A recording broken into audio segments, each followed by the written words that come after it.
it's an honor to be here today with Dr. Hwang, who is the expert on anything that is suturing. And he's going to teach us what to do that when things don't go quite as planned. Yeah, I always get asked for the complication stuff, and I think, is it because that people think I have a lot of complications that I know how to get out of them? You know how to get out of them without panicking. That is what it is. Okay. Do tell us. So yeah, ask me questions as we go along, but we'll kind of go through. We already did an ESD here, and so I commonly use suturing to close ESD defects, especially in the stomach. Or areas that I can get the suturing device to. And so it's a great device for closing mucosal defects, but certainly if there's a full thickness perforation, this is by far the most reliable device to use as long as you can get it there. There are some tricks, for doing suturing. You have to think about which way there's a directionality to the suture so that you don't cross the suture, and we'll kind of show this as we go along. There's some devices that you can use that you don't have to use, but that are available. So this is the helix device. You want to go and put the helix out. So this is just a screw device that can help you grab tissue. So let's say you're having trouble grabbing tissue. What you can do is you can go up beyond the lesion, go ahead and make some turns. Do you care how many? As few as needed, so it depends on what you're doing. So here we're just doing a mucosal closure, so 3 turns should be sufficient. So let's start with 3 full turns, and 2 and 3. And then let's see if we got tissue with that. So we got enough tissue, now we pull it in, but you see, so I wasn't perpendicular. Pig stomach, yeah, and it's right. a pig stomach, so let's do that again. So I'll get a little bit closer. Okay, so go ahead and give me, that's a crevice. So, okay, give me 3 turns here. This is 1, 2, 3. Okay, 3. That's more than enough. So now we have good closure. You can see that it went into the tissue, and so we'll do an initial pass.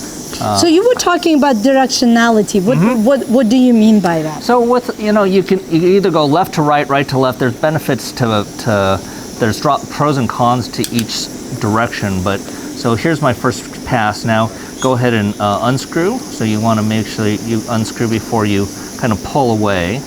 All right. Okay. So now I'm going to open this. So I've already transferred the needle, and I can show you what I did before or what I did on the outside. So you have a needle with a needle driver, and basically the needle is also the anchor. So this is often called the anchor, and so we pass the anchor onto the anchor driver, the needle driver. We have a blue button here. By pushing this button, it releases the anchor from the anchor catheter. And so now the needle is on, you can see that the needle is on the needle driver on the arm. Okay, and then if you want to pass it back, you close, and then you pass the anchor driver or the ankle handle and pull that back. And then that, without pushing the button, there's a little snap that you feel. You pull it back, and then it's back on, right? On okay. that. So we'll go ahead and put it back on. Okay, so now this is where it matters the direction, right? So if I were going to the left, I'm going to cross my wire, right? And that is not a good thing. No, and so this is the orientation that I like. So the trailing suture is to my left, and so if the trailing suture is to my left, I want to suture to the right, and vice versa. If I want to suture to the left, I want the trailing suture to be on my right. Okay. The bottom line, you don't want to make an X out of those 2 sutures. Right. Yeah. So some other tips. So if you let your suture get too short, it gets hard as you start closing. So if you want some some laxity, you kind of pull back. And the other way to kind of get some laxity is I can kind of put it back on the handle here, and I can just pull back, and that gives me a little bit more play with the suture, right? And so sometimes, it's hard to maneuver, and so Okay, so you wanted to talk troubleshooting. Yes, so exactly. That's perfect. This is one troubleshooting right now. Yes. If you see this, I'm having trouble. They don't connect. Connecting. So that can be due to two things. One, if you have too much tension kind of coming back, it can redirect the anchor. Yeah, it is redirecting now, I think. Yeah, right? So you want to always make sure that you connect correctly. The other thing that you want to avoid doing is when you exchange, you want to make sure that this isn't sticking out, because if you hit this, it will bend the anchor and then you won't be able to exchange anymore. Is there anything if you bend it? Is it like a kiss of death or anything no, you can do? oftentimes you can just rotate. So this has some rotation to it. And so sometimes you can, even when it's bent, you can often kind of rotate it so that it will eventually fit back on. And then once you get it straightened out, it'll stay. Right, but a couple key things is don't make sure there's not too much tension, because the tension on the suture will get the shaft to bend a little bit, and that's where you'll have some trouble. So kind of have some laxity in it, and then transfer when you're not applying tension to that suture. Okay, and then sometimes you can have too much suture there. If you have too much suture, all you need to do is pull it back here. Right, and you'll get less. Okay, so what if you're in a tight spaces and you try to open the jaws and it almost feels like things are pushing back at you? Right. So let's get into that situation. I'll show you. Okay, but we're not there yet. But that actually can happen with or G-pome closures, right? So you can have a tunnel form, but we'll get to in fact, maybe I just did it here. Okay, actually I did. So now I opened it and I'm in this tunnel here. Right. So because the thing that you have to know is that the arm comes back out and you can't see it. Extends quite a bit, right? And that's the difference between the double channel version and there's the single channel version, which is called the NXT. It has a shorter arm, so it doesn't get caught as much, but this one has a pretty long, big arm with a big arc, and so it can get stuck in that. If you get stuck in that, all you need to do is close it gently, and not all the way. You can just close it a little bit and then torque away and pull, and that should pull you out of the and that is important to be careful with that when you're fixing the stents, right? So now I ran across another one. What do we have? Are you stuck? No, we're not stuck. What happened is the suture got stuck behind the arm. So if you get into this configuration, again, it's the same maneuver. All you need to do is close and then maneuver, kind of pull it back. That's perfect. And so I need to pull it back a little bit more. Okay. And now I could see you unstuck yourself. Oh, we're unstuck. Okay. Thank you, boss. All right. So what else? What other predicament do you want me to get into? So many. Because my fellows do this to me all the time. Yeah. Well, no criticism, Andrew. Sorry. No. So maybe we can talk about the cinches. So let's say you're ready to cinch it. We made some sutures and we're ready to cinch. Actually, before we talk about that, let's talk about if the suture gets crossed. Yes. So let me cross the suture intentionally, okay, and then what to do. Okay, so here, so I exchange, and now we're crossed. And let's cross even one more time. Let's really make a mess out of this. That is really a lot of mess now. Yeah. So I mean, actually managed to undo it, but there we go. Let's really get it crossed, okay? Wow. Okay, so now, we're in a knot. So what do you do when you're like that? Basically, what you have to do is you just have to undo the maneuvers that you did to get to it. So I would put it in here, so recapture the anchor, open this up, and then you can push it out, untwist, right? And so it requires pushing out, right? And so you have to, in another thing, just talking about technical stuff, you have to maneuver the scope with your left hand because you need your right hand for the devices, and it's not like ESD. You can't be maneuvering this because it does nothing, right? So you have to be able to maneuver your device. In order to do that and to have good maneuverability of the scope, you need the scope straight, and I recommend pinning the shaft, this part, to your belly. So if you pin that to your belly, then you can You're stable. So it's, as opposed to kind of holding out like this, you're kind of unstable. The other thing to talk about how to hold it, I see a lot of people holding it like this.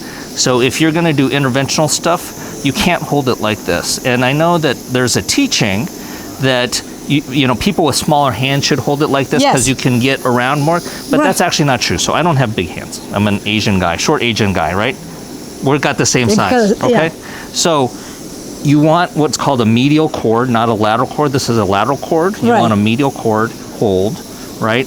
And by doing a medial cord hold, you can actually move your hand up a lot higher, and you actually have more maneuverability because you put it in the palm of your hand. And so you have a lot more stability with the scope, and you can control it a lot better. Because if you hold it with the lateral cord position, you have to hold on to the scope with your pinky at least, or these two fingers. And that makes it really difficult to maneuver the fingers. Even though you think you can get across it a little bit better, you can't. So you want a medial cord hold, and then you want to maneuver. And this way you can really get the small fingers, and you can move the left, right easily. Okay? That sounds great. And you uncrossed yourself. So you crossed it and uncrossed. Yeah, right. And so again, you got to know which one's the trailing and which one is the one with the anchor on it, right? And so you want to exchange like this. And so we'll go ahead and quickly close this lesion. Again, I got a little too much slack, so I'm going to pull. And I do most of my closures without the helix. I use suction a lot. Again, so I don't want to close. If I open here, right, I'm going to open the jaw into the closed space. So before opening, I pull out, I come out of that, and then I open. And to avoid us being stuck on that. Right. And then again, remember where your suture is. Okay, so then this is just going to be a quick and dirty closure. What are the, let's say a lot of people start their suturing experience with stent fixation because that it's a little bit more straightforward than closing out a defect. Yes and no, okay. What are the tricks? The trick is don't get stuck in the stent. Yes. And again, I got stuck here. And then don't, with the stent fixation, make sure you get tissue. So don't go too deep because you're in the esophagus usually. And when you're in the esophagus, there's strictures behind it. Right. So you don't want to go full thickness in the esophagus when you're doing that. So we can cinch here. So you want to go over cinching. And so we'll take this out when we're going to do the cinch. You can take the helix out as well. So let's get a cinch. The cinching is actually the biggest problem, right? Thank you so much. So there's a lot of bad things that can happen with cinching, but it's actually not a difficult procedure if you understand the cinch. So the cinch is basically just, you know, what's going to hold the suture in place. If I untwist myself. Yeah, if you untwist yourself. Yep. So go ahead and take that. Take that end.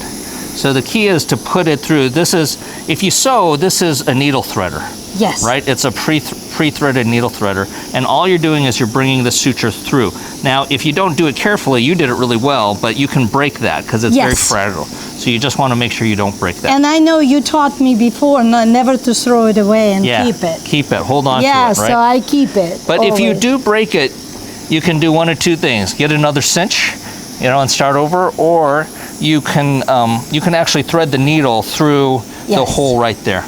But it requires good some eyesight. Good eyes. Turn on the light. So that's I often, when we're cinching, I often have them just turn on the light. Yeah. Okay. So now at this point, I grab this. You can let go of the suture. So I grab this. It's a lot like short wire. And then, so the other caution that I have with cinching is when you cinch, make sure that the person doing the cinch doesn't close too aggressively. Okay, so what do you mean by that? So people think it's hard to close. So one, you're going to drop that. So go ahead and drop that spacer. That prevents premature closure. But it's a nice, slow, steady closure, not a closure like this. Not a quick, hard closure. Because if you close hard and quick, you can break the releasing mechanism on that, and then it's really difficult. And I don't think we have time. Phoenix keeps waving at us. Yeah, so you we saw don't have that. time to show how to do defeat that. So I better now, be not breaking So when I it. cinch, I just push out a little bit, not too much tension, but I just want to make sure that it's closed. So then now you're going to close nice and steadily, and then you hear that, feel that pop. That's it. Once that pops, then that's all. So that's I done. didn't break it. And then you didn't break it, and then we successfully closed. Well, this that was great. Thank you so lesion. much.